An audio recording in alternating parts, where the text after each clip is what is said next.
Top boxing news. Okay, we'll start with this. The latest on what could be the Katie Taylor versus Chantel Cameron / Amanda Serrano rematch. According to Michael Benson, Katie Taylor could now rematch Amanda Serrano next, and then look to fight Chantel Cameron afterwards. Eddie Hearn told me today, discussions ongoing and Taylor versus Cameron rematch may well still happen first. Decision by the end of the week. What do I think about this news? If they are even considering fighting Amanda next instead of Chantel, perhaps that heralds a bit of trouble in paradise when it comes to a Cameron rematch, which I more or less anticipated based on some comments Jamie Moore made. Jamie Moore, who trains Chantel Cameron, that they're not just going to accept whatever terms Katie Taylor offers. Having won the first fight, they want some power and some pull of their own, right, and that could make negotiations for a second fight difficult. After the first fight, Chantel said that she would be willing to drop down to 135 to challenge Katie for her belts there. I don't know if she's changed her mind. Or maybe she hasn't changed her mind, but the dollar amount she's looking for to do it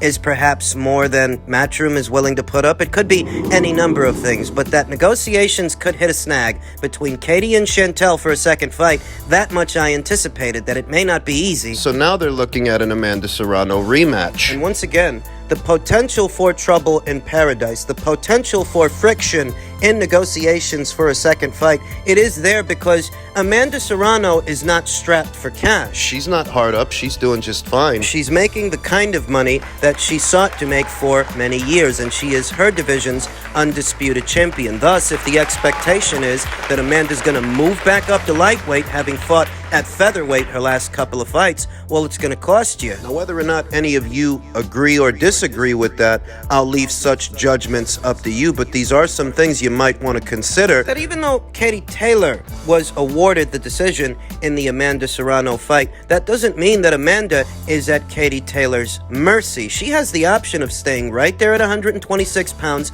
and defending the undisputed crown. She is not subject to Katie Taylor or Eddie Hearn's whims. She's making very good money. She's an undisputed champion at her own weight, and it's up to her if she wants to move back up and run it back. And if you want her to do it, if you want her to move back up to 135 and fight Katie Taylor for a second time, you better get your checkbook out because it's going to cost you. Amanda is set to return to action by summer's end on the undercard of Jake Paul versus Nate Diaz. That box office fight. She'll be fighting Heather Hardy for the second time. That means that the potential window of opportunity to do a fight between her and Katie would have to be, I don't know, sometime around late October, maybe November, December. The fall or winter months. Don't assume that Amanda is going to turn everything upside down to accommodate Katie Taylor's request for a second fight. Even if it is the most high-profile fight and the best payday for any fighter at or around these weights, I reiterate, Amanda's already making very good money. She's not strapped for cash. I have it on very good authority that Amanda's doing just fine without Katie Taylor. And that's just saying that it's not a lot. It's not a guarantee that the second fight with Amanda happens. I think, ideally, Katie Taylor's next fight should be the Cameron fight. That would be the better way to go, presumably at lightweight, which is a more accommodating weight for Katie and a less accommodating weight for Chantel. She went to Chantel's weight for the first fight, so the feeling is Chantel should return the favor in the second. You have to ask, if Chantel doesn't fight Katie in a rematch, if she doesn't run it back, who is she going to fight? What is she going to do? Moving up and taking on Sandy Ryan. That won't get you what fighting Katie again will get you. Moving up to junior middle, taking on Terry Harper. That won't get you what fighting Katie again will get you. Any fight, really. So for Chantel, it really is the biggest bang for your buck fight out there. You could arguably make the same argument in reference to Amanda, with the difference being that I don't know that Chantel is making the kind of money that Amanda is making, and I have it on very good authority that Amanda's doing great. So we'll see how this cookie crumbles. We'll see what happens and which rematch takes place. There's potential for friction when it comes to both sets of negotiations. In men's super featherweight news, a Twitter account that goes by the name Boxing Advisor stated, "We still want Joe Cordina versus O'Shaquie Foster for the title unification. Joe might be more of a Hollywood actor than a fighter, hashtag Broadway Joe, to which Joe responded, "Oh my God, you will never stop, you bum. I told you at the start of the week, I'm away on vacation with my kids, and when I'm back, things will be sorted. Surely you can't be short of money. Embarrassing, you're a grown man begging for a fight, not even for yourself." This is not the first we've heard of a potential unification match between WBC champion O'Shaquie Foster and two-time IBF super featherweight champion Joe Cordina. 2 of 4 champions at this weight. Emmanuel Navarrete, he's got the WBO, and Hector Luis Garcia, he's got the WBA. O'Shaquie Foster's got the WBC. O'Shaquie Foster, who said, "Boy, if your scary ass don't stop talking about you're on vacation, gang, it's been over a month and we ain't heard nothing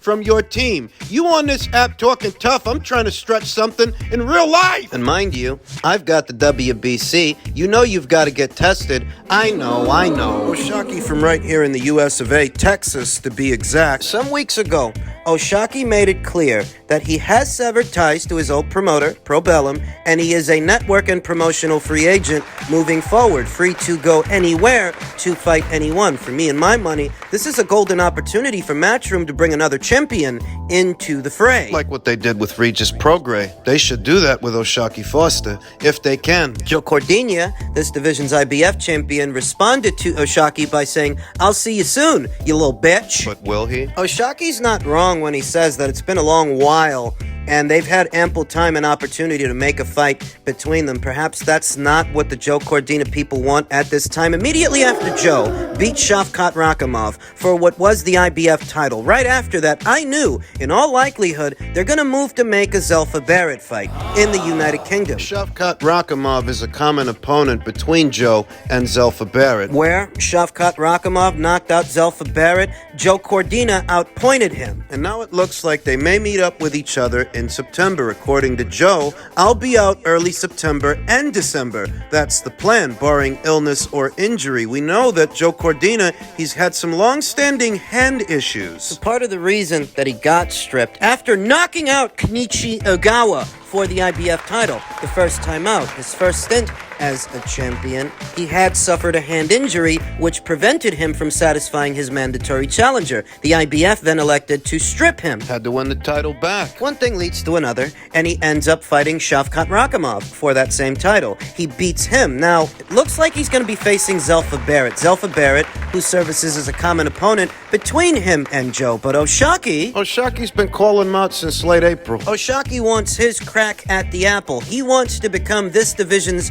unified champion. I like his energy. They're both very skilled boxers, very skilled boxer punchers. O'Shaquie Foster and Joe Cordina, separated by transatlantic waters. Will Eddie Hearn and Matchroom make this fight happen? Because if this guy's a free agent, he's not tied to nobody. I don't see why you can't get him into a 2-fight, maybe a 3-fight deal, a short-term deal. But ends with the unification match that caps off with a Cordina versus Foster fight. Let's be honest, you're not going to have any luck getting Hector Luis Garcia in the ring. He's over there on PBC Island with the WBA title. Emmanuel Navarrete, he's about to fight former champion Oscar Valdez. This is Matchroom's opportunity to stage a big fight, a good fight at this weight between two champions. They don't have to do it in a jiffy. They don't have to do it right away. You can go ahead and do that Zelfa Barrett fight. And if Joe wins, cap off the year with an O'Shaquie Foster fight. Barring unforeseen circumstances, illness, or injury, that should be the first order of business. The super featherweight division, it needs consolidation, and Matchroom could use another champion, an American one. O'Shaquie made it clear that he's a network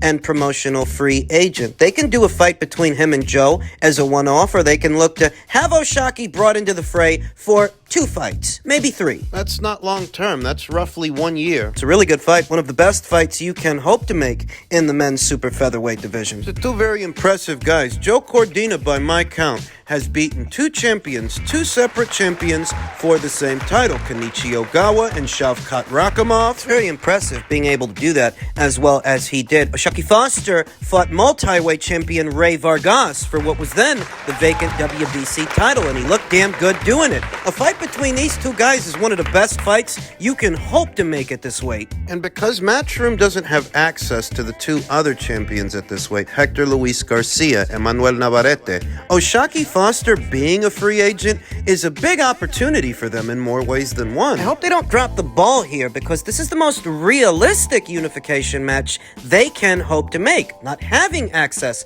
to the other two belt holders. So I wonder how receptive O'Shaquie would be to signing to Matchroom if it were offered. Upstairs, in the men's super lightweight division, per a tweet from Michael Benson told by Eddie Hearn that he will be making Devin Haney an offer to challenge Regis Prograis for his WBC super lightweight world title after Prograis' defense against Danielito Zorrilla next weekend. Haney will be ringside. We've been hearing about this fight the last week or so. Weeks following the controversial Vasyl Lomachenko decision, Devin Haney's move upstairs to 140. We knew ahead of the fight that Devin Haney's days as a lightweight were numbered, that in all likelihood beyond the Lomachenko fight, irrespective of the outcome, he would move up. Now, I approach a Regis Prograis fight for Devin with some skepticism, and so does Sam Jones. Sam Jones, who says, let's just fast forward to Devin outpricing himself and move on to Jack Caterrall. It's not far-fetched. Devin Haney's been making very good money for a very long time. Don't know exactly what he pulled in from the Vasyl Lomachenko fight, but I'd wager making a fight between Devin and Regis would be more expensive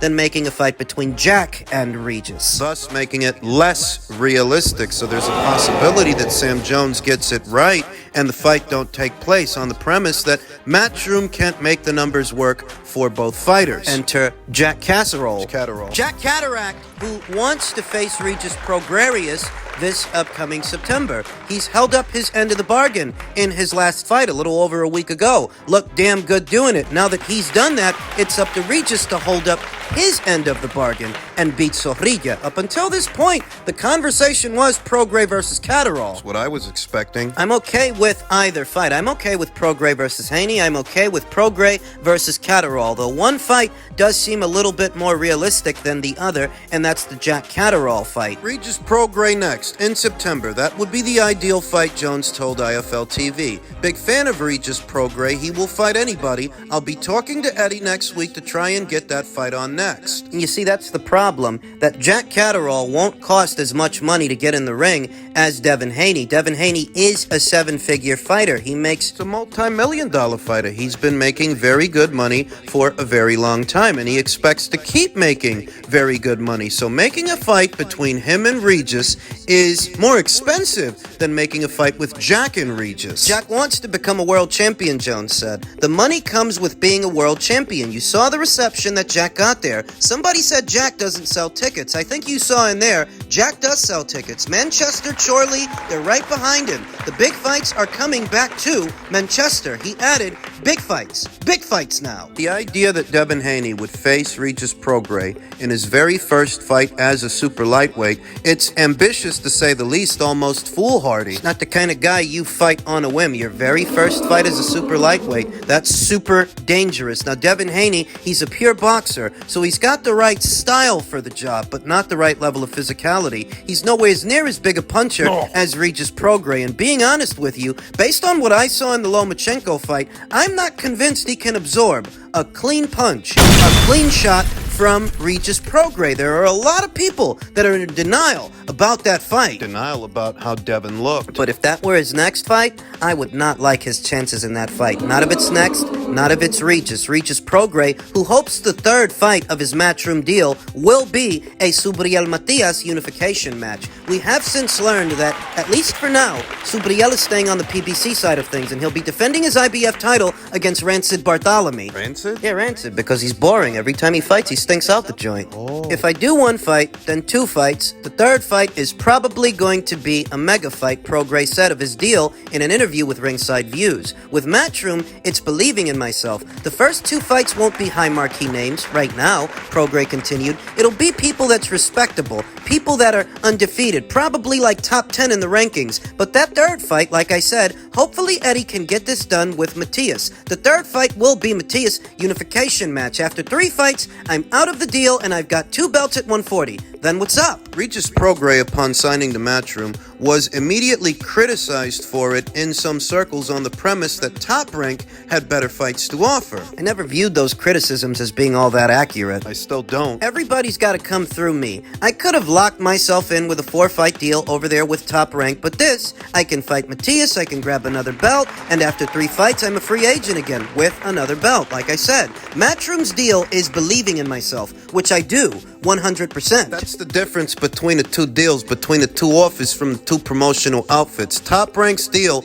was a long-term deal. Matchroom's a short-term. You say that you've got guys like Teofimo and Jose Ramirez and Josh Taylor, Arnold Barboza over there at Top Rank, but they can't guarantee Regis those fights. You say they've got Teofimo, but we don't even know that Teofimo's going to win this upcoming weekend opposite the ring Josh Taylor. And even if he did, you think he'd fight Regis right after that? I don't. Nope. I think if he were to pull it off this weekend, he would go straight into a Jose Ramirez fight. Jose Ramirez, who's going to be ringside for this weekend's action. Why do you think that is? On the premise that Regis would have signed to Top Rank, I don't think Teofimo would have fought him. I think if he were to beat Josh Taylor, he'd skip out on Regis and go into a Ramirez fight. They would both fight each other instead of fighting him, so that rules those two out. In that scenario, Josh Taylor loses to Teofimo, so that rules him out. Leaving Regis with little more than just an Arnold Barboza fight. And I'm sorry to say that Arnold Barboza and beating Arnold Barboza don't mean to 140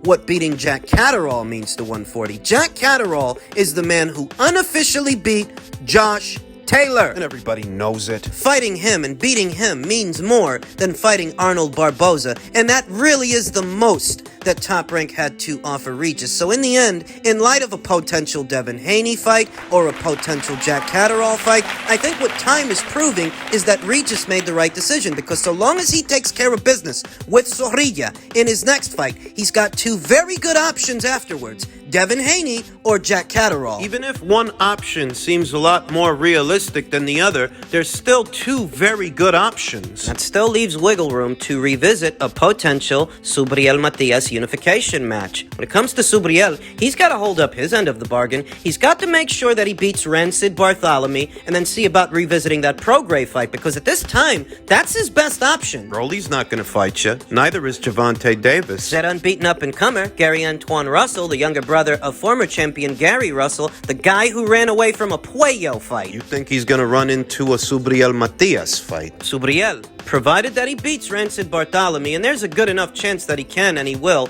provided he does that, he needs to revisit that Prograis fight. That's the biggest and best fight that he can have at this time. And if it requires him to cross the street, then so be it. Because you're not getting Rolly and you're not getting Javante. He's claimed that he wants a Prograis fight for a long while now. Well, you know where he is. You know where to find him. Take care of business and get to him.